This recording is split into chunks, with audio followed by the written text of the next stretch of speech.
요한복음 6장 35절에서 40절 말씀입니다. 네. 우리 합독하겠습니다. 다 같이 시작. 예수께서 이르시되 나는 생명의 떡이니 내게 오는 자는 결코 줄이지 아니할 터이요 나를 믿는 자는 영원히 목마르지 아니하리라. 그러나 내가 너희에게 이르기를 너희는 나를 보고도 믿지 아니하는도다 하였느니라.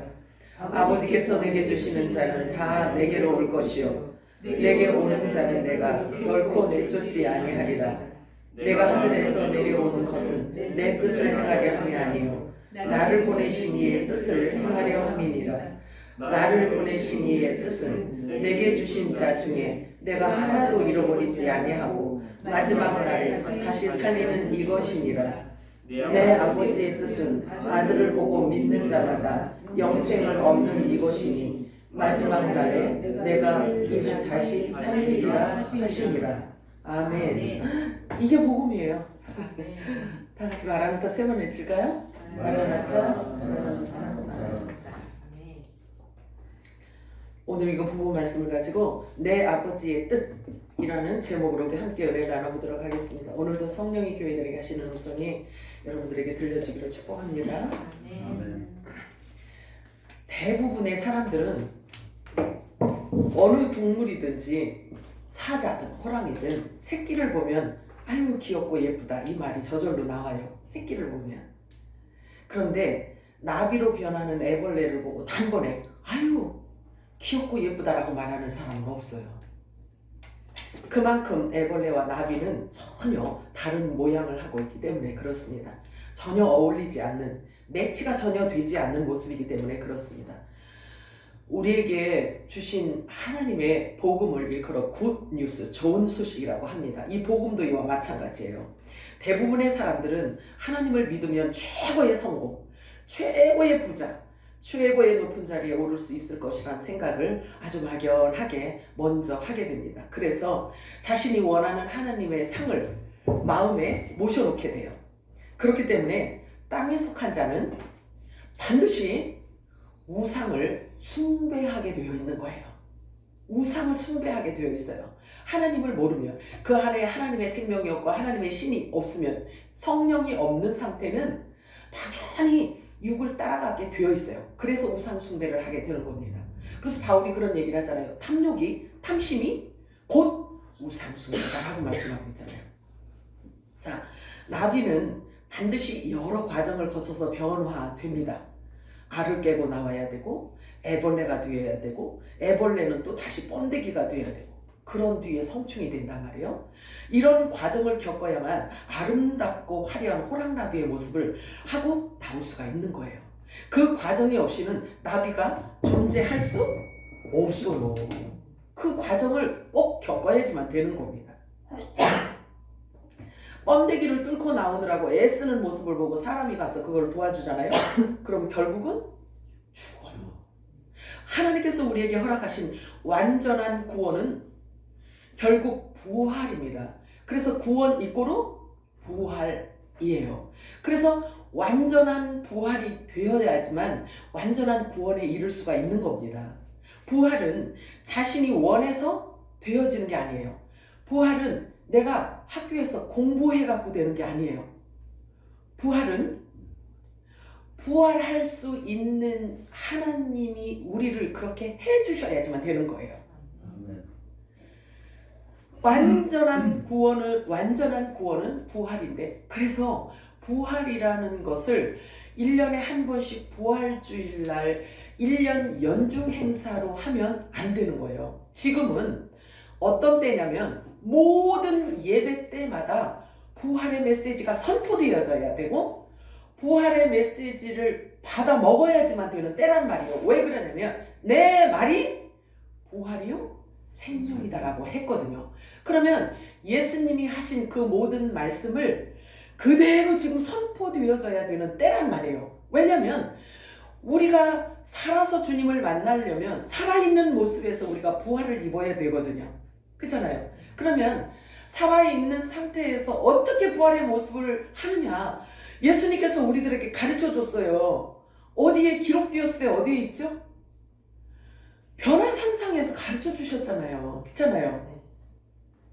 우리가 그런 모습을 할 수 있는 그렇게 되어지는 거예요. 그래서 그 과정으로 지금 우리가 가고 있는 거란 말이에요. 그런데 철학, 종교 철학 이야기를 들어가지고 이렇게 해가지고 되는 게 아니에요. 종교 생활을 해가지고 예수님이 부활, 그러니까 그 변화된, 변화산상에서 변화되어진 그 모습으로 바뀔 수 있는 방법은 뭐냐면 예수님 입에서 나온 말씀으로 인해서만 될 수 있다라고 이야기한 거예요. 네. 가르쳐 주셨단 말이에요. 우리들에게 성경에. 그래서 어떻게 해야 구원을 받고 어떻게 해야 부활을 입을 수 있는지에서 가르쳐 주셨기 때문에 덮어놓고 성경을 덮어놓고 우리가 신앙생활을 하면 그 끝에서 주님을 만날 수가 없어. 왜 그러냐면 내가 만들어 놓은 하나님을 향해서 가고 있기 때문에 그런 게 지멋대로 가는 거기 때문에 그런 거예요. 그래서 예수님이 그러셨잖아요. 내가 길이요 진리요 생명이라고 말씀하셨잖아요. 그렇기 때문에 예수님이 입에서 나온 말씀 외에는 그 말씀에서 벗어나면 절대로 구원을 받지 못한다라는 이야기인 거예요. 부활이 될 수 없다는 이야기인 거예요. 심각하지. 그래서 우리가 이제 신앙생활을 할 때요, 내 마음대로 신앙생활을 해가지고는 구원에 이를 수가 없는 거예요. 그래서 거룩함이 없이는, 거룩함과 동행함이 없이는 나를 만날 수가 없다라고 말씀하셨단 말이에요. 그러면 사람이 어떻게 거룩하게 살 수 있냐 이거지. 예수님이 하나님께서 말씀하신 내가 거룩하니 너희도 거룩할지니라 명령이에요 이거는. 그런데 우리 보고 말씀을 하셔요. 우리가 무엇을 어떻게 해서 우리가 거룩함을 입고 우리가 부활의 몸을 입을 수 있는 게 아니라 친히 내가 너희를 그렇게 하리라고 말씀하셨어요.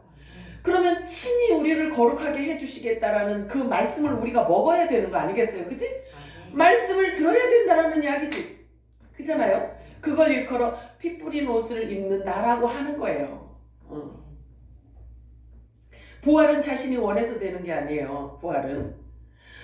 그리고 어떤 착한 일을 해서 부활에 이를 수 있는 것도 아니란 말이에요. 잘 들으셔야 돼요. 부활의 영이 우리에게 임해줘야만 가능하게 되는 거예요. 그래서 예수님께서 내 말이 영이요 부활이다 이렇게 말씀하셨어요. 그러면 저와 여러분이 부활의 몸을 입으려면 완전한 구원에 이르기 위해서는 예수님이 하신 말씀 외에는 없다예요. 예수님이 하신 말씀 외에는 없다. 성경은 마지막 아담인 예수님을 살려주는 영이라고 표현하고 있어요. 예수님의 부활은 곧 우리의 부활이란 말이에요. 왜 그러냐면요, 예수님은 교회의 머리요, 우린 몸이라고 했단 말이에요. 그래서 예수님과 우리는 분리해 놓을 수가 없다 그래요, 성경에. 하나님이 하나 되게 한 몸을 절대로 피조 세계에서는 갈라놓을 자가 없다라고 말씀을 하셨단 말이에요. 그렇다라고 한다면 머리 되시는 분 예수 그리스도께서 먼저 부활을 입으셨어요. 그러면 그 몸인 지체도 부활을 입는 날이 있어요, 없어요? 그걸 얘기하고 있는 거 약속에 이게 복음이에요, 복음. 복음 믿으세요, 복음 들으세요, 복음을 전하세요, 복음으로 전도하세요, 막 이렇게 이야기하잖아요. 복음의 핵심이 부활인 거예요. 자, 그래서 살려주는 영이라고 하는 예수의 영, 대언의 영, 그리스도의 영, 하나님의 신, 하나님의 영이 우리 안에 임해야 우리가 부활의 몸을 입을 수가 있는 거예요. 우리가 분명히 알아야 되는 것은요, 구원의 완성은 부활이라는 사실을 꼭 아셔야 돼요. 기억하셔야 돼요. 자, 그래서 천국 복음이 사람에게 들어오잖아요. 천국 복음이 들어오면 내 말이 영이요 부활이다라고 말씀하신 예수님이 외치신 그 복음이 우리 안에 들어오면 어떤 일이 일어나냐면요, 예수님의 생명이 우리 안에 들어오게 되는 거예요. 그래서 육의 생명이 그때부터 쇠퇴해지기 시작해요. 그래서 하나님의 생명이 우리 속사람이 이제 우리가 속사람이라고 한단 말이에요. 속사람. 그래서 거듭남이라고 이야기를 해요. 그러면 속사람이 있다라고 하는 것은, 그 속사람이 거듭났다라고 하는 것은 하나님의 생명이 이미 임하였다라는 것을 이야기해주고 있어요. 속사람이 반드시 있어요. 이 속사람이 먹어야 되는 양식이 있는데 그 양식이 예수님이 선포하신 말씀이에요. 말씀. 말이에요. 우리 쉽게 우리들이 이야기하면 우리가 한번 대화를 해볼까? 내 말이 어땠어? 이렇게 하잖아요. 그럼 내 말이잖아. 그러면 우리 주고받는 그 말을 일컬어 사람의 영이라고 해요. 그래서 영은 여러 부류가 있는 거죠. 세상의 영이 있고 사람의 혼의 영이 있고 하나님의 영이 있고 이렇단 말이에요. 그래서 사람의 혼과 사람과 사람이 주고받는 이 혼의 이야기는 사람의 영이라고 합니다. 그러면 하나님의 영이 우리 안에 임하면 사람의 영과 충돌이 당연히 일어나지. 충돌이 일어나는 거예요. 그래서 바울이 그런 이야기를 하잖아요. 하나님의 영을 받고 나니까 매일같이 내 안에서 다툼이 있는 거예요. 오라 이 곤고한 몸에서 이 사망의 몸에서 누가 나를 건져내랴 이렇게 고민을 해요. 근데 성령이 임하여도요. 우리가 아주 피가 되고 살이 되어져 있는 이 혼의 그 이렇게 습성 있잖아요. 혼의 습성, 육의 습성이 너무 이렇게 질깃질깃해서 하나님의 말씀이 막 우리 안에 와도요. 막 싸워갖고요. 말씀을 거부를 할 수도 있고 막 이렇단 말이에요. 그렇기 때문에 속 사람이 강건해지는 데에는 시간이 필요해요. 다만 분명한 말씀을 들어야만 내 속 사람이 강건해질 수가 있는 거예요. 이걸 양식이라고 한단 말이에요. 양식. 그래서 우리 속 사람의 양식은 오로지 진리여야지만 되는 거예요. 사람의 사상을 우리가 들어갖고는 거룩함으로 이룰 수가 없는 거예요. 중요합니다. 그러면 저와 여러분이 있잖아요. 설교 듣는 관점이 이제는 바뀌어져야 되는 거예요. 바뀌어져야 되는 거예요. 철학, 종교 영, 종교 철학, 어떤 논리 이런 것들로 이렇게 막 이렇게 매끄러운 아주 그냥 그런 말을 우리들이 들어갖고는요. 우리의 속사람이 강건해질 수가 없어요. 없어요. 그래서 내 말이 영이요 내 말이 부활이고 생명이다라고 하시는 예수 그리스도의 메시지만을 들어야, 요거 보고 무교병이라고 하는 거예요. 요거 보고 새 곡식이라고 하는 거예요. 그동안에는 우리가 묵은 곡식이라고 해요. 그러면 묵은 곡식은 뭘 의미하냐면요. 종교 철학과 사람의 사상과 많은 학식과 사람의 스펙 이런 것들을 막 짬뽕해서 먹은 것을 일컬어 유교병이라고 하는 거예요. 누룩이 섞인 양식이라고 하는 거예요. 그런데 이제는 우리가 유교병을 먹으면 죽음을 향해서 갈 수밖에 없어요. 그것이 우리를 부활시킬 수 없기 때문에 그래요. 우리는 지금부터 계속해서 먹어야 되는 우리의 영의 양식은 무교병인 거예요. 무교병. 그래서 말을 잘하는 설교가 지금 중요한 게 아니고요. 하나님의 말씀에 자기 사상을 하나도 섞지 않은 오로지 메시아 그리스도만 그 안에 담고 있어야지만 이게 영의 양식인 거예요. 아멘이죠? 아멘. 중요하단 말이에요. 그래서 우리가 어떤 소리를 들어야 되는지에 대한 기준을 지금 얘기하고 있는 거예요. 기준? 교회에 오면 내가 교양 과목 들으러 오는 게 아니에요. 교회는 생명으로 사느냐 죽느냐란 말이에요. 사느냐 죽느냐예요. 그러면 교회에서는 생명을 주는 곳이어야 돼요. 그래서 뭐라고 얘기를 하냐면 예수의 영은 대언의 영이다. 살려주는 영을 주는 곳이다 라고 하는 거예요. 대언의 영. 그러면 대언의 영이라고 하면 예수의 말만, 예수님의 말만, 하늘의 말만 전해줘야 되는 게 대언자의 사명인 거예요. 교환이요. 대언자가 강대상에 서가지고 지 철학만 얘기하고 지 경험만 얘기하고 지 사고만 얘기를 하면 여러분들이 그냥 조용히 나가야 돼. 나가야 돼요. 그거는 우리를 부활시키는 메시지가 아니기 때문에 그런 거예요. 아시겠죠?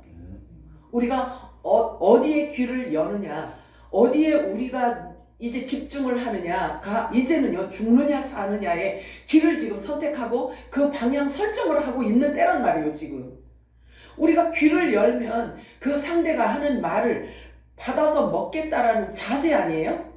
그잖아요. 그러면 아무 데다나 귀를 열어놓으면 돼요 안 돼요? 왜 그러냐면 믿음은 들음에서 난다고 했잖아요. 그잖아요. 그렇기 때문에 믿음은 들음에서 난다라는 이야기는 우리가 들은 것을 이 안에 차곡차곡 쌓여서 이 말을 내 거로 만든다라는 뜻이거든. 그러면 내가 입을 열면 들은 이야기가 나오게 되어 있잖아요. 그치? 그러면 유교병을 먹으면 우리 입에서도 당연히 섞인 말이 나온단 말이에요. 저와 여러분들 중에 보세요. 하루 종일 누구하고 앉아서 이제 하루 종일 앉아서 이야기하고 왔다고 쳐봐요. 그러면 앉으나 서나 그 이야기가 머릿속에서 자꾸 돌잖아, 맴돌잖아. 그거를 1년 365일 들었다라고 생각해봐. 피가 되고 살이 되지. 그잖아요. 그래서 입만 열리면 그 사람하고 한 대화가 계속 나오는 거잖아요. 이게 얼마나 중요한지 몰라요. 그래서 교회는 우리가 생명을 먹으러 오는 곳이에요. 생명을 받으러 오는 곳이에요. 그래서 예수님을 일컬어 살려주는 영이라고 하잖아요. 부활의 영이라고 해요. 그래서 예수님의 입에서 나온 말만 부활을 시킬 수 있기 때문에 중요한 거예요. 막 섞어서 먹으면 요거 보고 바벨이라고 해요. 바벨은 혼합을 얘기해요. 하나님의 말씀 복음에, 그리스도의 말씀 복음에 많은 것들을 막 혼합해서 먹이잖아요. 그러면 계시록에 가서 보면 있잖아요. 바벨 성이 무너졌다. 한순간에 무너졌다. 이렇게 얘기를 해요. 그러면 교회를 일컬어서 이야기를 하기도 해요. 그게 역사적으로 보기도 하지만 교회를 일컬어 이야기도 해요. 그러면 교회에서 막 이것저것 막 짬뽕해서 종교 철학, 인간 철학, 무슨 사상 막 이런 것들을 막 세상 지식 이런 것들을 막 짬뽕해서 먹이잖아요. 그러면 그 교회를 일컬어 바벨 교회라고 하는 거예요.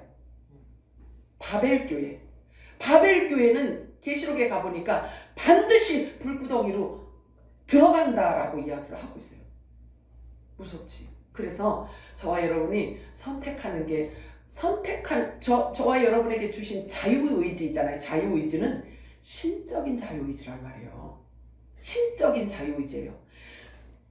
왜 그러냐면 우리 의지를 누구도 꺾지 못하잖아. 교환이요? 누가 우리 의지를 꺾겠냐고. 내가 하고 싶어서 하는 일을 누가 꺾겠냐고. 그치? 나는 나야. 꺼져. 이렇게 되는 거잖아요. 그잖아요? 이 자유의지에는요, 법이 있다. 하나님께서 각 사람에게 주신 자유의지 그 속에는요, 신적인 자유를 주셨지만 신적인 책임도 갖고 있어야 되는 거예요. 뭔 그런 말을 하냐고 이상하게 들릴지 모르지만 내가 하나님께서 나에게 주신 자유의지로 인하여서 선택을 했단 말이에요. 그러면 그 선택한 거의 결론도 내가 책임을 져야 돼. 하나님이 책임지지 않는 것은 내가 책임을 져야 되는 거예요. 그래서 하나님께서 천국과 지옥을 말씀하시고 천국과 지옥이 있다는 것을 말씀하시는 거예요. 그래서 네가 천국을 택할래? 지옥을 택할래? 자유의지는 우리들에게 주셨단 말이에요. 하나님께서 천국과 지옥을 만들어 놓고 저와 여러분에게 신적인 자유를 주셨는데 저와 여러분을 콜 껴가지고 야 천국 가야 되니까 이리 와 이렇게 끌어내시나요? 아니잖아요. 선택을 하는 거잖아요. 사람을 선택하든 교회를 선택하든 오늘 누구를 만나는 선택을 하든 다 내가 하잖아요. 근데 그 결과는 책임이 나에게 있다는 거예요. 근데 참 신기하죠. 복음은 모든 책임을 하나님이 다 지시겠대. 이게 복음이에요. 이게 복음. 모든 책임은 다 하나님이 지시겠다는 거예요. 그러니 하나님께서 주신 약속의 말씀을 붙들고 그 말씀이 끄는 대로 가는 자들의 그 모든 삶은 그 평생 일생을 하나님이 책임지시겠다는 거예요. 이거보다 더 좋은 소식이 어디 있게? 있게 없게? 없지. 그래서 하나님께서 우리들에게 주셔놓고는 그 말씀을 믿음으로 붙든 자를 결국은 어디로 가냐면요, 육을 부활시켜서 영원한 천국으로 하나님과 영원히 사는 곳으로 끌고 가시는, 그것이 우리들에게 약속하시는 하나님의 언약이란 말이에요. 이거보다 더 좋은 복이 어디 있냐고요. 그래서 천국의 메시지가 우리 안에 들어오면 육적인 사고가 죽게 되어 있어요. 그래서 예수를 닮아가게 되어 있는 거죠. 예수를 닮아가게 되어 있는 거예요. 그래서 예수화가 되어지는 거지. 무엇으로 인해서? 그분의 생명으로 인해서, 그리스도의 말씀으로 인해서. 그래서 살려주는 영에 의하여서 우리가 예수를 닮아가고, 그래서 우리를 작은 예수라고 하는 거예요. 큰일 났네. 별소리가 다 나오네. 자, 나비가 되기 위해서는 먼저 알에서 깨어나와야 하고 결코 아름답게 보이지 않지만 애벌레가 되어져야 하고 또 번데기와 같은 어둡고 캄캄한 통 속에서 많은 시간을 보내야만 성충이 될 수 있는 것처럼 우리가 아무리 좋은 복음이라 할지라도 우리를 부활시키는 복음이라 할지라도 그 복음이 우리 안에 들어오면 배에서는 쓰다는 얘기지. 왜? 내 생각과 충돌이 있기 때문에 그런 거예요. 그래서 그 복음 진리의 말씀이 내 안에 들어왔는데 막 하고 싸워가지고 내가 이겼어. 그러면 성령님은 굉장히 인격체이시란 말이에요. 굉장히 인격적이세요, 성령님은. 그래서 거부하면 이 안에 계시질 못해요. 못 계셔. 그래서 하나님의 말씀을 내가 내뱉잖아. 그러면 인격적이신 성령님께서는 곁에만 계실 수가 있는 거예요. 요거 보고 곁에서 도우시는 보혜사 이렇게 해요. 그런데 저와 여러분에게는 성경에서 우리들에게 말씀을 하셔요. 성령은 아들에게 임의로 막 뚫고 들어가신대요. 임의로 오신대요. 내가 성령이 오소서 성령이 오소서 막 이렇게 해서 되는 게 아니고 저와 여러분 안에 하나님의 아들 유전자가 있는 자들에게는 성령께서 훅 하고 들어가신대요. 그래서 저와 여러분을 모든 진리 가운데로 이끌어 가신다는 거예요. 그래서 친히 우리를 거룩하게 만드시고 친히 우리를 부활시켜서 친히 영화로운 나라로 우리를 끌고 가신다는 거예요. 지금 너무나 중요한 그 기로에 지금 우리가 살고 있다. 여러분들이 안 믿어도요. 하나님의 말씀, 하나님의 카이로스 시간표는 지금 우리들에게 그걸 말해주고 있어요. 믿으시기 바라요. 내가 거룩하니 너희도 거룩하여야 할지니라. 이 말씀을 성취하기 위해서 점도 없고 흠도 없는 거룩하고 성결하고 깨끗한 신부로 단장하시기 위해서 지금 말씀을 계속 부어주고 계신 거예요. 요거 보고 늦은 비 성령의 기름 부으심이라고 하는 거예요. 용어도 잘 알아야 돼요. 그래야 우리가 그거를 우리가 같이 사용할 수가 있잖아요. 늦은 비 성령이라고 하는 거예요.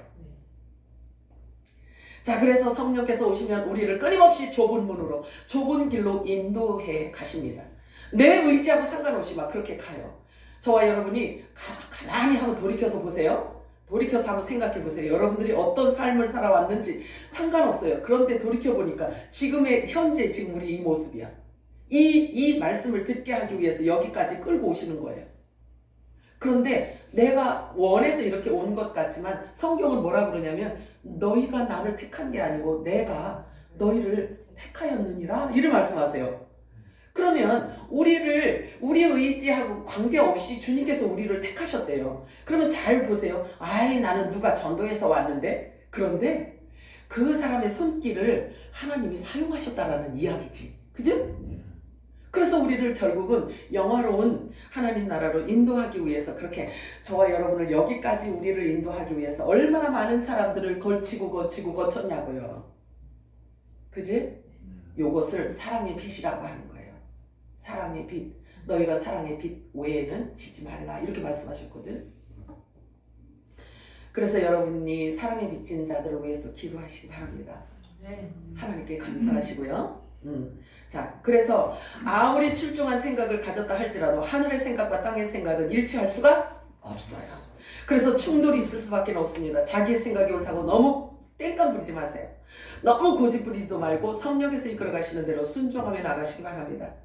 습관적인 종교 틀에 의해서 자기와 사람들을 이렇게 비교하지 마세요. 사람들을 너무 비교하지 말고 그리고 부족해 보이는 자들을 정죄하지 마시고 나만 잘하면 돼요. 지금은 내가 모든 이제 초점과 집중이 어디로 되어져야 되냐면 내 속사람으로 가야 돼요. 내 속사람으로 지금 집중해 있어야지만 되는 거예요. 지금 내 눈을 어딘가를 향해서 그 사람을 정죄하고 그 사람을 판단하고 비난하고 조롱할 시간이 없어. 내가 잘 돼야 되는 거예요. 내가 지금 죽느냐 사느냐란 말이에요. 그래서 내 속사람을 말씀으로 강건하게 만들지 않고는 이 끝에서 내 인생의 이 끝에서 주님을 만날 길이 없단 말이에요. 나나 자예요. 아멘이에요? 자, 그래서 항상 자신을 살펴서 거룩한 자는 더 거룩하게 되고 깨끗한 자는 더 깨끗한 자가 되라고 말씀하고 있어요. 다음과 같은 말씀은 이제 우리가 보려고 하는 이 말씀은요. 저와 여러분에게 성령께서 하시는 말씀이에요. 잘 들으시기 바라요. 자, 고린도후서 7장 1절 같이 우리 합독합니다. 시작. 그런 사람들아 이 약속을 받는 하나님을 의로워하면서 거룩함을 온전히 육과 영의 온갖 의로워서 자신을 깨끗하게 하자. 거룩함을 온전히 이루어야 된다고 해요. 자, 거룩함을 온전히 이루면 우리의 육, 영, 모든 더러운 것으로부터 육과 몸을 깨끗하게 해줄 수 있다는 거예요. 그러면 거룩함을 온전히 어떻게 이룰 수가 있을까요? 내 말이 영이요 생명이다 부활이다 이 말씀을 들어야 되는 거잖아요. 그걸 얘기하고 있어요. 데살로니가전서 5장 4절에서 8절 읽겠습니다. 시작. 형제들아 너희는 어둠에 있지 아니하되 그날이 똑같이 너희에게 임하지 못하니 너희는 다 빛의 아들이요 낮의 아들이라. 아멘. 우리가 밤이나 어둠에 속하지 아니하니 그러므로 우리는 다른 이들과 같이 살지 말고 오직 정신을 차리자. 자는 자들은 밤을 자고 취하는 자는 밤을 취하되 우리는 낮에 속하였으니 정신을 차리고 믿음과 사랑의 힘을 얻으시고 구원의 소망의 힘을 쓰시다.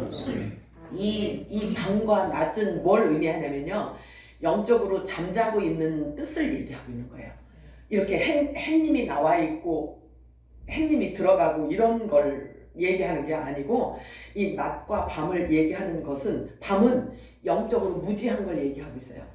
그래서 진리가 선포되어지지 않는 곳을 어둠이라고 해요. 복음이 복음되어진 곳을 낮이라고 해요.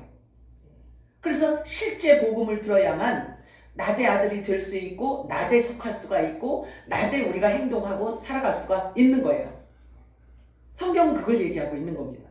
계시록 22장 11절 읽어볼까요? 시작. 불의하는 자는 그대로 불의를 행하고 더러운 자는 그대로 더럽고 의로운 자는 그대로 의를 행하고 거룩한 자는 그대로 거룩하게 하라. 요게 뭘 의미하냐면요. 세상 표현으로 얘기하는 요건 관성의 법칙을 여기 얘기하고 있는 거예요. 거룩함으로 몸이 이렇게 기울어져 있고 방향 설정을 한 사람들은 거룩을 향해서 갈 수밖에 없어요. 깨끗하고자 하는 곳으로 방향 설정을 했다면 깨끗한 곳으로 갈 수밖에 없는 거예요. 그런데 더러운 자는 더러운 곳으로 몸이 이렇게 운동장이 기울어져 있단 말이에요. 그럼 그렇게 기울어질 수밖에 없는 것을 말하고 있어요. 자, 베드로후서 3장 14절 이하를 우리 같이 읽도록 합니다. 시작. 사랑하는 자들아 너희가 이것을 바라보나니 주 앞에서 점도 없고 흠도 없이 평강 가운데서 나타나기를 힘쓰라. 아멘. 그러나 주의 날이 도둑같이 오리니 그날에는 하늘이 큰 소리로 나고 물질이 뜨거운 물에 떨어지고 땅과 그 중에 있는 모든 일이 드러나리로다. 이 모든 것이 이렇게 풀어지니 너희가 어떤 사람이 되어야 마땅하나 거룩한 행실과 평안함으로 하나님의 날만을 바라보고 간절히 사랑하라. 그날에 하늘이 불에 앞서서 풀어지고 물질이 뜨거운 물에 떨어지지만 우리는 그의 약속대로 그가 있는 곳이 세상과 새 땅을 바라다. 그러므로 사랑하는 자들아 너희가 이것을 바라보니 주 앞에서 점도 없고 흠도 없이 평강 가운데 살기를 힘쓰라. 이게 이 말씀이 예를 들어서 2000년 전에는 이 말씀이 이렇게 이해가 갈 수 있을까요? 이해를 할 수 없을 거란 말이에요. 그치? 근데 우리는 지금 알고 있잖아. 자, 화산이 막 이렇게 쓰나미처럼 화산이 막 폭발하고 지금 핵폭탄을 갖고 있는 나라가 얼마나 많아. 그죠? 이 핵폭탄이 후다다다다 지금 터지면요 요대로 되는 거예요. 참 베드로가 성령의 감동이 있었기 때문에 이렇게 표현할 수 있지. 이게 사람 생각으로 쓸 수 있겠냐고요. 그 당시에 2000년 전에. 그치? 그럼 이제 우리는 이걸 이해할 수가 있단 말이에요. 땅의 생각과 하늘의 생각이 같을 수가 없어요.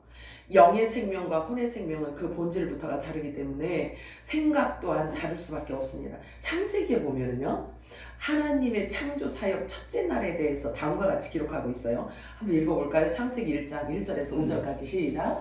대체 하나님이 천지를 창조하시나 그 땅이 험난하고 험하며 흑암이 곧 위에 있고 하늘의 영은 수중에 분명하시나 하나님이 이르시되 빛이 있으라 하시니 빛이 있었고 그 빛이 하나님 보시기에 좋았더라.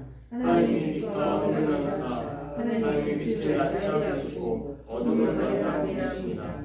저에게 모든 되니 전쟁하리라. 자, 1장을 창세기 1장을 여러분들이 자세히 살펴보면 아시겠지만요. 이 빛과 어둠은 있잖아요. 만물을 창조하신 뒤에 영적 세계에서 하나님께서 분류해 놓으셨어요. 분류해 놓으셨어요. 그래서 영적 세계에서 말하는 빛과 어둠이 정해진 거예요. 구분이 되어져 있는 거예요. 그러니까 이 땅의 사람의 관점으로는 그 빛과 어둠을 몰라요. 이게 영적 세계에서 하나님께서 나누어 놓은 거기 때문에. 자, 이렇게 해서 요 말씀, 창세기 말씀처럼 이렇게 해서 천지가 지금 드러났잖아요. 첫째 날에 사역을 마치셨는데 혼돈이 있고 공허가 있고 흑암의 깊은 상태가 곧 하나님의 첫째 날을 지금 영적 세계를 지금 얘기하고 있는 거예요. 그러면 요 영적 세계에서는 사람이 존재할 수 없는 상태를 지금 말하고 있는 거예요. 그리고 이 영적 세계에서 분명히 빛과 어둠을 분리해 놓으셨는데 부연 설명으로 쭉 내려가서 읽다 보면 하늘과 땅, 낮과 밤 이렇게 분리해 놓으셨어요. 그래서 성경이 계속 이렇게 이어지다가 신약 성경에 와서 예수님이 딱 등장하니까 큰 빛이 임하였다라고 해요. 아, 그러면 창세기에서 영적 세계에서 말씀하셨던 이 빛이 곧 예수님이로구나를 알게 되는 거예요. 그러면 예수님이 큰 빛이라고 했는데 예수님은 교회의 머리잖아. 그러면 그 머리이고 그 지체는 어둠일까? 빛이야. 그래서 예수님께서 오셔서 말씀하신 너희는 세상의 빛이다 이렇게 말씀하셨어요. 그러면 영적 세계에서 하나님께서 정해 놓으신 그 빛이 우리가 그 존재였구나라는 걸 알게 되는 거예요. 아멘이죠? 저와 여러분이 세상의 빛이라는 거예요. 그러면 이 전등불? 이 전기불? 저 태양? 그게 아니요. 진리라는 거예요. 우리 보고 영의 생명이라는 거예요. 그래서 저와 여러분 안에 하늘의 비밀을 계속 지금 부어주는 이유가 뭐냐면 그게 빛이기 때문에 그런 거예요. 저와 여러분은 집이란 말이에요. 하나님을 담는 집이에요. 우리 몸을 집이라고 하는 거예요. 그러면 이 집 속에 하나님이 우리 안에 계속해서 성령으로 기름 붓잖아요.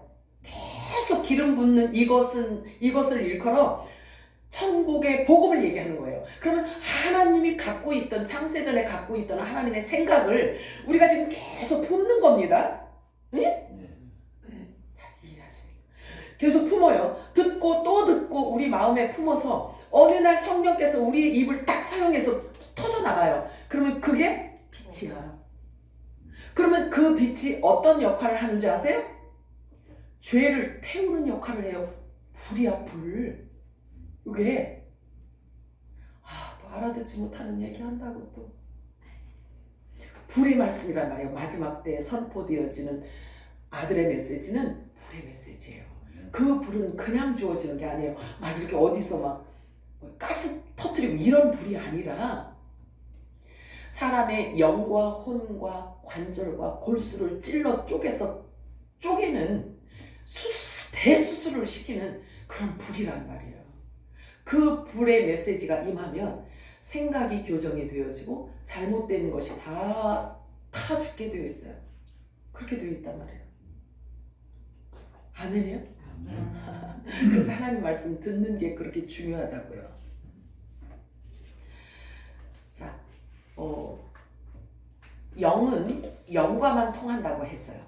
영은 영과만 통한다라고 해요. 그러면 영적 존재와 영이신 하나님과만 통할 수 있다는 이야기죠. 또 알아듣기도 어려운 얘기하네. 왜 그러냐면 우리가 사람으로 이렇게 있음에도 불구하고 영적인 눈으로 하나님이 보실 때에는요 여러 부류가 있다고 이야기를 하는 거예요. 여러 부류가 있대요. 성경이 그걸 우리들에게 이야기해주고 있어요. 왜 그러냐면 하나님의 아들 영의 생명이 있고 첫사람 아담의 후손인 혼의 생명이 있고 그리고 뱀의 후손이 있고 그렇다니까요. 여기 왜 여러분 그런데 그래서 우리 보고 속사람이 있다라고 이야기를 하는 거예요. 속사람을 강건하게 해라 이렇게 말씀을 하시는 거예요. 그러면 뱀의 후손들에게는 속사람이 있을까 없을까? 없어요. 없어요. 하나님 자신을 못 알아봐요. 그리고 하나님 이야기를 아무리 갖다 해줘도요, 이 안에 속사람이 없기 때문에 하나님을 받을 수 있는 그릇이 아닌 거예요. 참 신기하지. 그래서 평생 예수 얘기를 들어도요, 이 안에서는 꼼짝도 안 하는 사람이 있잖아요. 요게 자기 정체성을 드러내는 거예요. 정체성. 그래서 지금 이 마지막 때에는요, 정체성을 드러내는 때란 말이에요. 아셔야 돼요. 그래서 영이신 하나님과 모든 영의 아버지이신 하나님과 교통을 이룰 수 있는 자들은 영의 생명밖에 없어요. 그래서 그 영의 생명, 우리 전도사님 아까 기도하신 것처럼 영으로 드려지는 예배 그 속에 주님이 계시단 말이에요. 그래서 예수님이 가장 소단의를 말씀하셨잖아요. 너희가 두세 사람이 내 이름으로, 내 영으로, 내 진리로, 내 말로, 내 생명으로 모인 그곳에는 나도 그들 중에 있다 라고 말씀하시는 거예요. 이 예배가 그렇게 중요하다니까.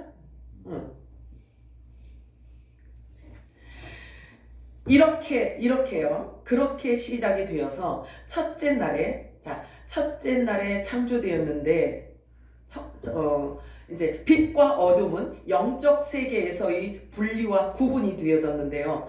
이미 영적 세계에서 빛과 어둠이 이미 구분되어졌다라는 거지요. 그래서 사람이 사람의 관점으로 너는 빛이고 너는 어둠이야 이렇게 말할 수가 없어요. 하나님이 하나님 관점으로서만 보실 수 있고요. 그 관점을 어디에 기록했어요? 말씀으로 기록해 놓았기 때문에 저와 여러분은 그 빛이 우리 안에 임하면 보는 눈이 달라져요. 관점이 달라져요. 정체성이 바뀌어요. 생각이 바뀌어요. 마음이 바뀌어요. 언어가 바뀌어요. 모든 관점이 다 바뀌어버려요. 어떻게 바뀌냐면 하늘의 것으로 바뀐단 말이에요. 육신은 입었는데 그래서 바울이 그런 얘기를 하잖아요. 사람은 우리를 판단할 수 있어. 판단하지. 지들 마음대로 판단하잖아요. 판단할 수 있지만 우리는 판단을 받지 않는데, 니네들은 하거나 말거나 판단을 받지 않는다는 거예요. 모든 기준은 하나님이시잖아요. 그죠? 그럼 모든 기준은 하나님이시란 말이에요. 하나님께서 너 죄 있다 하면 죄 있어 없어? 있지. 너 죄 없다 그러면 죄 있어 없어? 없지. 하나님께서 너는 의인이다 그러면 이 세상에 누구도 죄인이라고 말할 수 있는 자가 없는 거잖아요. 하나님께서 너는 의인이야 이렇게 말하면 끝이야. 그럼 해결이야. 그잖아요. 그래서 야고보서에 이야기하잖아요. 입법자와 재판관은 오직 유일하신 하나님 한 분뿐이라고 말씀하잖아요. 그죠? 그러면 하나님이 정하신 그 법 아래 우리가 있단 말이에요. 그죠? 하나님이 정하신 법 아래 있는 저와 여러분에게 주신 법이 뭐냐면 생명의 성령의 법이잖아요. 생명의 성령의 법이에요. 이 법은 불멸의 법이란 말이에요. 이거는 누가 건드릴 수 있는 법이 아니에요. 이거는 영원히 부활의 몸을 입고 영원히 하나님과 영원히 살 수 있도록 천국을 기업으로 받는 자들에게 주신 약속이 말씀 안에 있다는 거예요. 그래서 이 생명이 우리 안에 임하면 하나님이 우리하고 약속한 그 말씀이 다 믿어지는 거예요. 아멘. 그래서 내 믿음대로 될지어다 이렇게 말씀하신다는 거예요. 하나님은 참 얼마나 좋으세요. 우리들에게 일방적으로 약속의 말씀을 주셔놓고 그 말씀을 믿는 그 믿음을 너무 이뻐하셔요. 주셔놓고 네가 내 말을 그렇게 믿니? 내 말이 그렇게 믿어지니?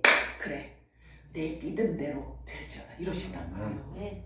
그러니 하나님이 우리들에게 언약하신 약속의 말씀을 많이 알면 알수록 유익해요? 안 유익해요? 유익해요. 그래서 들어야 되는 거야. 그래서 들어야 되는 거예요. 자, 그래서 우리가 지금 영적인 상태를 잘 점검을 해야 되는 거야. 잘 점검을 해야 돼요. 우리가 주님을 만날 때가 가까워졌기 때문에 그래요. 그래서 내가 지금 선 곳은 어디인가? 내가 발견한 나의 정체성은 바로 내 정체성이 바로 맞는가? 내 지금 영적 현 주소는 어디인가? 그리고 내가 예수님을 정확하게 믿고 있는가? 내가 하나님을 잘 알고 있는가? 아는가 모르는가? 이런 것들을 이제는 점검을 해야 할 때란 말이에요. 점검을. 그리고 어느 때에 무엇을 해야, 자, 예수님은요, 이 땅에 오셔서 3년 반 동안 공생애를 시작하셨어요. 3년 반 동안 공생애를 하셨단 말이에요. 그런데 우리가 말씀을 딱 이렇게 살펴보면요, 예수님은요, 언제 당신이 돌아가실지를 알았어. 예수님은 무슨 절기에 돌아가셨나요? 6월절에 돌아가셨어요. 그런데 6월절이 언제부터 시작이 됐어요? 6월절이 언제부터 시작이 됐어요? 출애굽할 때부터 시작이 됐잖아요. 그지? 그럼 출애굽할 때 시작되었으면 예수님 그 당시에 그때까지 오면서 6월절이 항상 정해진 그 시간에 6월절이 오는 거예요. 1년에 한 번씩. 그지? 네. 1년에 한 번씩 그 출애굽 때부터 계속해서 6월절이 행해져 왔단 말이에요. 그러면 예수님이 와서 계실 때도 6월절이 있었단 말이에요. 그래서 예수님께서 6월절 3번을 딱 지내시고 4번째 6월절에 죽으셨어. 그러면 그거를 예수님은 너무나 잘 알고 계셨단 말이에요. 예수님이 십자가에서 죽으시는 그 6월절은 온 인류가 존재하고 나서 딱 그날 하루밖에 없는 거예요. 그날 주님이 죽으시는 거예요. 그거 보고 카이로스라고 해요. 하나님의 시간이라고 해요. 그 카이로스는요, 절대 변개가 될 수가 없어요. 절대로 변개가 될 수가 없어요. 이 카이로스 시간은요, 우리에게 무엇으로 주냐면 절기로 주셨어요. 7절기로 주셨고, 안식일로 주셨고, 희년으로 주셨어요. 그러면 7절기와 안식일과 희년이 우리들이 계산할 수 있는 방법으로 성경에 기록을 해놨단 말이에요. 그렇기 때문에 주님 오실 때 얘도 언제쯤일지에 대한 것을 계산할 수 있도록 성경에 기록해놨다. 아버지와 나는 하나니라 이렇게 말씀하셨어요.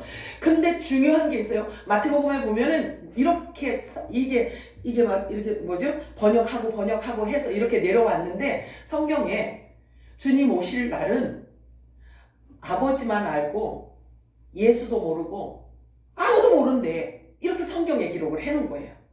이게 번역하면서 또 번역하면서 그렇게 기록을 해놨단 말이에요. 우리 지금 개역을 찾아보면 그렇게 있어요. 그래서 주님 오실 때가 아무리 눈앞에 와 있어도 아무도 모른대.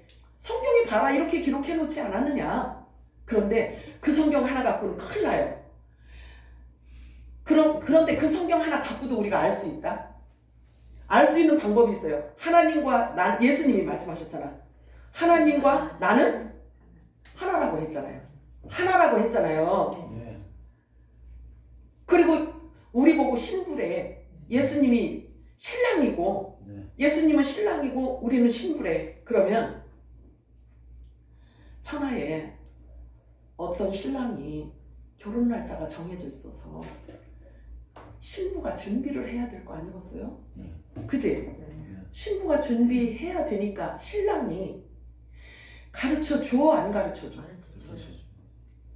근데 만약에 요게요, 이스라엘의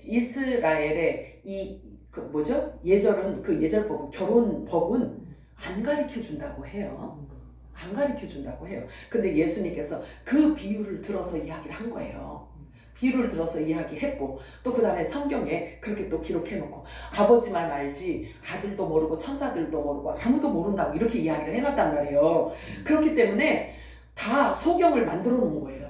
그러면 다 소경을 만들어 놨는데 하나님의 아들들은 소경이 될 수가 없어. 왜 그러냐면 낮의 아들이고 빛의 아들이기 때문에 그런 거예요. 그러니까 성경 안에 감춰져 있는 보화를 볼 수가 있는 거예요. 아버지와 나는 하나니라 이렇게 말씀하시네. 그리고 계시록에 가보면요, 신랑과 신부가 마지막 나팔수가 되어서 외쳐줄 거다 이렇게 약속하셨네. 그러면 신부가 신랑이 가르쳐주는 이 시간을, 그 즈음을 알 수 있을까 없을까? 알 수 있어요. 알아야지 준비를 할 거 아니겠어요? 그지? 네. 큰일 났네. 2단이다 10단이다 똑하게 생겼네. 사람들은 모른다고 하는데 왜 샘물교회만 안다고 얘기하냐고 하면 저는 말씀 갖고 이야기할 수 있어요. 아버지와 나는 하나예요. 예수님이 우리의 신랑이래. 그리고 우리하고 약혼식하고 가셨잖아요. 그치? 약혼식이 뭐라고 그랬어요? 성찬식이라고 했잖아요. 성찬식. 그래서 늦은 비 성령을 우리들에게 임의로 주셔서 성령께서 우리들에게 오시면 장래의 일을 그랬잖아. 장래의 일을 얘기해 준다고 그랬잖아. 그치? 장래의 일이 뭐예요? 신부들에게 장래의 일이란 신랑을 얘기해 주는 거란 말이에요. 너희들이 언제 신랑을 만날 거지? 이거 얘기를 해준다니까? 믿어지시면 아멘. 아멘. 안 믿어줘도 할 수 없어. 안 믿어줘도 할 수 없어요. 자, 그래서 저와 여러분이 영적인 상태를 잘 점검해 나가셔야 됩니다. 아멘. 자, 그래서 예수님께서는 자기 30세에 세례 요한을 통해서 물세례를 받아야 한다는 것을 아셨어요. 그래서 예수님은 모든 율법을 다 행하셨어요. 하나님이심에도 불구하고.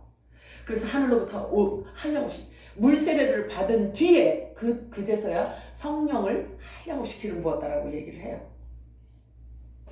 이게 무슨 얘기를 하냐면 하늘의 이야기를, 그리고 예수님이 어떤 일을 해야 할지, 그리고 하나님이 어떤 생각을 갖고 있는지에 대해서 예수님에게 다 가르쳐 주셨다는 얘기야. 기름 부으셨다는 것은.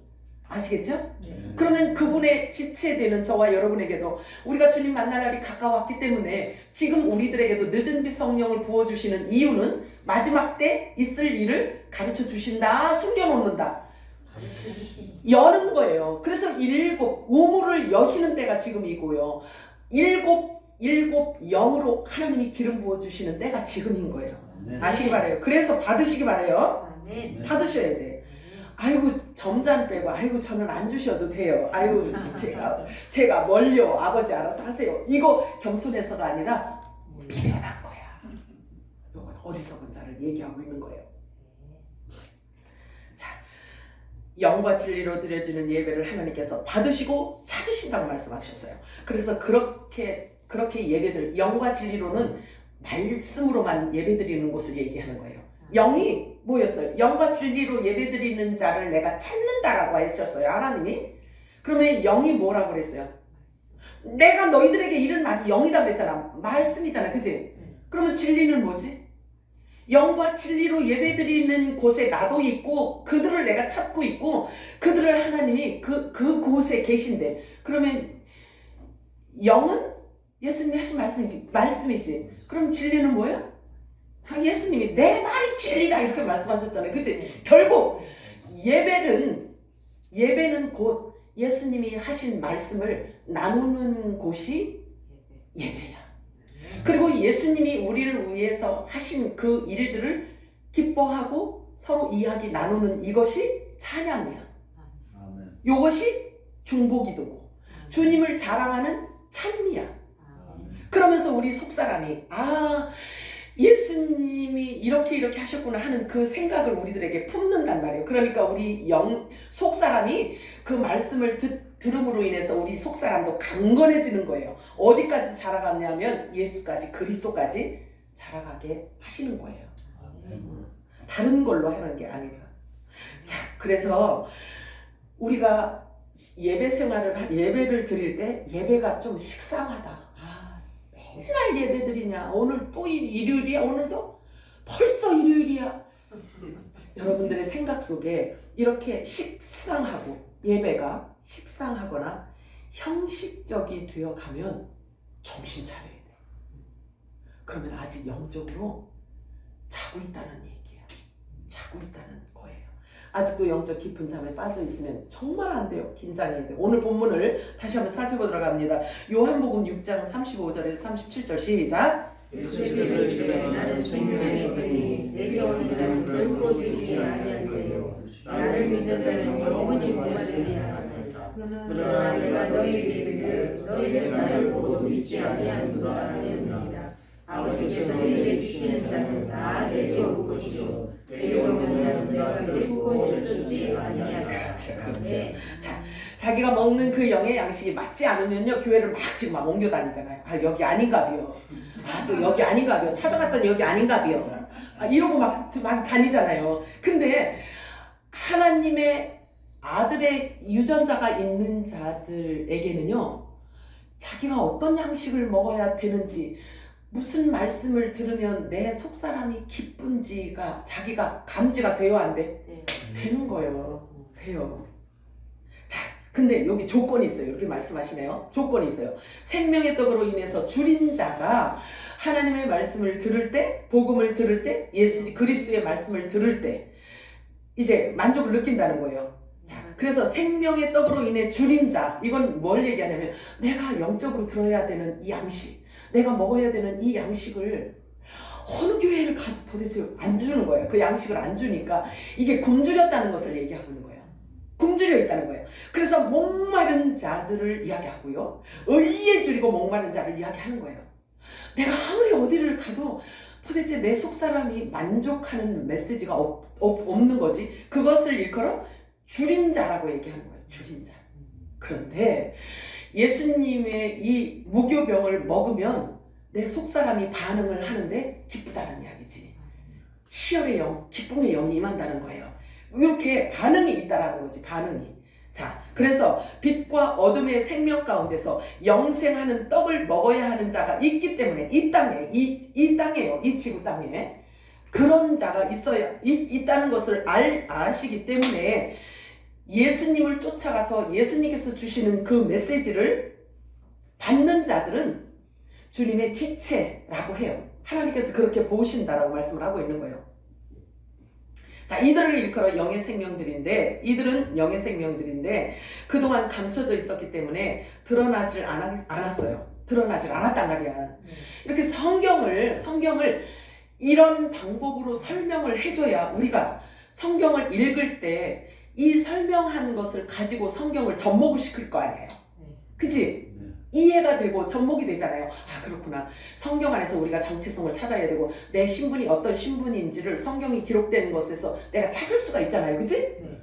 근데 이렇게 설명을 해주지 않고 그냥 성경 한 구절 읽고 첫째, 둘째, 셋째, 그리고 세상에서 일어나고 자기가 경험한 것, 자기가 겪은 이런 것들만 얘기를 해주면 여러분들이 영의 양식을 먹는 게 아니고요.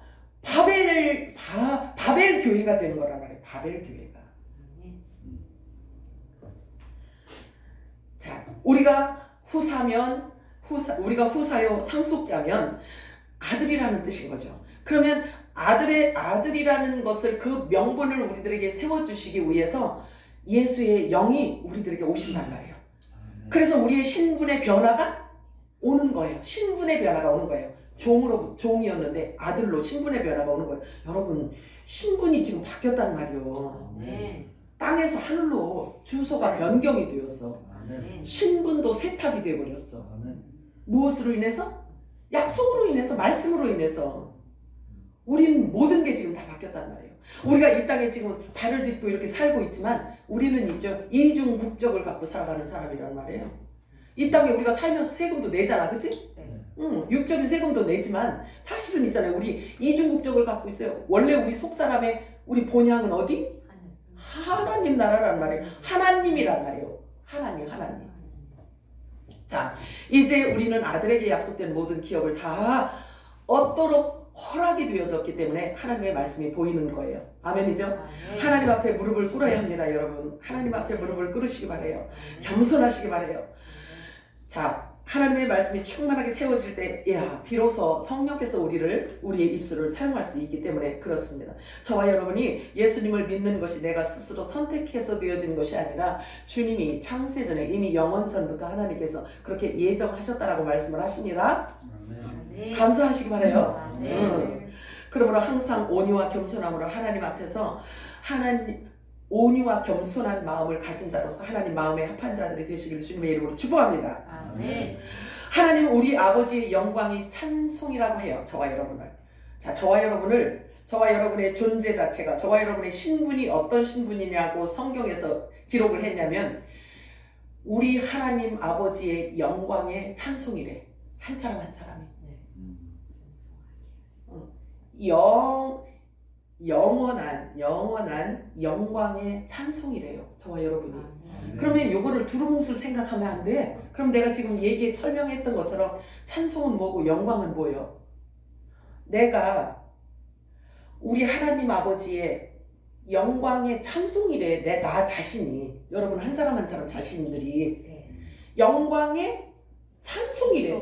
영광의 찬미요, 영광의 찬송이라고 하는데 찬송이 뭐요? 할렐루야. 이것도 찬송이지. 그치? 이것도 찬송은 찬송이야. 그런데 우리가 걸어다니면서 맨날 할렐루야 이렇게 하는 건 아니잖아요. 그런데 우리 자체가 영광의 찬송이라고 하니까, 그러면 막 입으로 막 소리내서 노래하는 것, 그것만 얘기하는 게 아니라는 게 여기 있겠지, 그죠? 영광의 찬송이라는 것은 하나님의 부활의 말씀이 우리 안에 가득 채워져서 살짝만 건드려도 부활 얘기, 예수 얘기, 천국 얘기, 이런 진리 얘기, 하나님 나라 이야기하는 그것을 담고 다니는 사람이라는 뜻이에요. 부활의 몸을 입었다라는 것을 얘기하는 거예요. 영광의 찬송이라. 아시겠죠? 찬송은 입으로 소리내서 말을 할 때 나오기도 하지만 이미 우리 안에 가득 채워진 부활의 말씀이 우리 안에 채워져 있기 때문에 우리 자체가 찬송이라는 거예요. 아멘이에요? 신나. 나만 신나나 봐. 어떡해. 자, 요한복음 6장 36절에서 40절 시작. 예수께서 이르시되 나는 생명이 내가 하늘에서 내려온 것은 내 뜻을 행하려 하며 나를 보내신 이의 뜻을 행하려 함이라. 나를 보내신 이의 뜻은 내게 계신 중에 내가 하나도 잃어버리지 아니하고 마지막 날에 다시 살살이는 이것이니라. 내 아버지의 뜻은 나를 보고 믿는 자마다 영생을 얻는 것이니 마지막 날에 내가 너희를 다시 살리리라 하시니라. 아멘이죠. 마지막 날은 인생의 마지막도 있을 수 있고요. 나라, 역사가 마지막일 수도 있어요. 그런데 이것은 실은 역사의 마지막을 말씀하고 있는 거예요. 그래서 저와 여러분이 이 육체를 입었는데 이 육체가 어떻게 예수님처럼 그렇게 부활의 몸을 입을 수 있는가? 그냥 무턱대고 되어지는 게 아니에요. 여러분들 그걸 잘 아셔야 돼. 이게 지혜와 계시의 영이야. 지혜와 계시의 영이 임하여야 어떻게 부활되는지, 어떻게 다시 사는지, 이 육신이 예수님과 같은 그런 부활의 몸을 입을 수 있는지 말씀이 씌워져야지만 가능한 거예요. 아멘이죠? 그래서 하나님의 말씀을 부지런히 들으셔야 됩니다. 자, 요한일서 4장 9절 읽어볼까요? 시작. 하나님의 사랑이 우리에게 나타난 바가 없으니 하나님이 자기의 육체를 세상에 보내심으로 말미암아 우리를 살리려 아멘. 아멘이에요. 요한복음 3장 17절 시작. 하나님이 그 아들을 세상에 보내신 것은 세상을 심판하려 하시며 그로 말미암아 세상이 구원을 받게 하려 하십니다. 아멘이죠. 자, 이제는 이렇게 구원의 하나님으로 오시는 게 아니에요. 이제는요, 심판으로 오시기 때문에 초림에 오셔서 이렇게 전하셨던 그 말씀을 가진 자들을 구원하시고 갖지 않은 자들을 불순종의 죄로 하나님께서 정죄하고 심판하러 지금 오신단 말이에요. 요한복음 17장 16절에서 19절 시작. 내가 세상에 속하지 아니함 같이 그들도 세상에 속하지 아니하였나이다. 그들을 진리로 거룩하게 하소서. 아버지의 말씀을 지키리라. 아멘. 아버지께서 나를 세상에 보내신 것 같이 나도 그들을 세상에 보내고 또 그들을 위하여 내가 나를 거룩하게 하오니 이는 그들도 진리로 거룩함을 얻게 하려 함이라. 보세요. 진리로 거룩함을 얻게 하시기 위하여서 저와 여러분에게 말씀을 주신다는 거예요. 자, 세상이요, 지금 급속도로 바뀌게 될 겁니다. 이제 주님 오실 날이 가까우면 세상이 바뀔 거란 말이에요. 그러니까 짐승 시대로 가기 위해서도 바뀌겠지만 저와 여러분의 몸도 바뀔 거고요. 저와 여러분의 속사람도 바뀌게 되어 있어요. 만물이 다 바뀌어서 주님 오실 날을 지금 준비한단 말이에요. 절대로 좋아지진 않아요. 좋아지진 않아요. 아버지께서 나를 세상에 보내신 것 같이 나도 너희를 세상에 보낸다라고 말씀하고 있어요. 그러면 저와 여러분이 정체성을 알고 정체성이 확증이 되어졌다라고 한다면 저와 여러분 안에 하나님의 나라가 이미 임하였다는 거죠. 의와 희락과 평강 임하였다는 거죠. 그러면 저와 여러분을 통해서 하나님의 나라가 활성화 되어져야 되는 거예요. 먼저는 내가 속사람이 강건해지고 내 가정에 하나님의 나라를 확장시켜 나가야지만 되는 거예요. 아멘. 자, 그래서 평생 죄와 사망의 법에 너희 종로 하며 두려워하는 자들을 놓아주라고 해요. 우리들 보고 평생 죄와 사망의 법에 매여 종로로 타는 자들, 두려워하는 자들을 풀어놓아 다니게 하라 라고 말씀하고 있어요. 왜냐면 그들도 지상 재림하시는 주님을 맞이해야 되기 때문에 그런 거예요. 그래서 이 말씀을 들어야 되는 거예요. 나만 휴가되지 않고 남아있을 자들에게도 이 말씀이 들려줘야 되는 거예요. 그래서 풀어놓아 다니게 하라. 크고 담대히 외치라. 회개하라. 외치라는 거예요. 우리 보고 회개하라고 외치라는 거예요. 지금 빛의 아들들의 외침은요, 이제는 아들들을 부르는 소리라기보다는 어쩌면 종과 시민들을 향한 외침이 될 수도 있어요. 이거 무서운 소리다. 쉽게 함부로 얘기할 수 있는 게 아니에요. 자, 그래서 지금은 이방인의 수가 다 찼다라고 봐도 될 것 같아요. 그러면 이삭 죽기 시간이라고 보면 돼요. 이삭 죽기도 있거든. 하나님은 한 사람이라도 그냥 하나님께서 하나도 안 놓치려고 그게 하나님 성향이시잖아요. 자, 이사야서 40장 6절 읽어볼까요? 시작. 말하는 자의 소리여 이르되 외치라. 대답하되 내가 무엇이라 외치리이까 하니 이르되 모든 육체는 풀이요 그의 모든 아름다움은 들의 풀과 꽃과 같으니. 이게 심판의 메시지를 외치라는 얘기예요.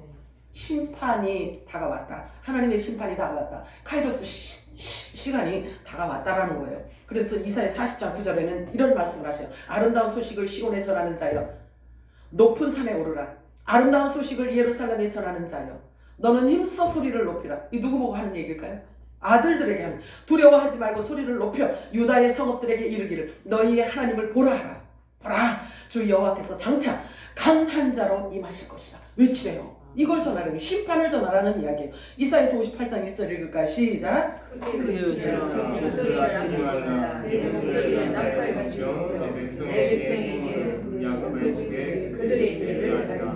부지런히 이 메시지를 전하고 우리는 이제 공중으로 하나님의 들림받아 올라가는 거예요. 자, 예레미야 31장 7절 시작. 여호와께서 이와 같이 말씀하시니라. 너희는 여러 민족 앞에서 서서 야곱을 위하여 기뻐 외치라. 너희는 전파하며 찬양하며 말하라. 여호와의 주의 백성 이스라엘의 남은 자를 구원하소서. 야곱의 남은 자를 구원하기 위하여서 외치는 메시지예요. 지금 외치는 메시지는 야곱의 남은 자예요. 그럼 즉 종을 말하고 있는 거죠. 자, 너는 일어나 저 큰 성읍 니느웨로 가서 이것을 향하여 외치라. 악독이 내 앞에 상달되소.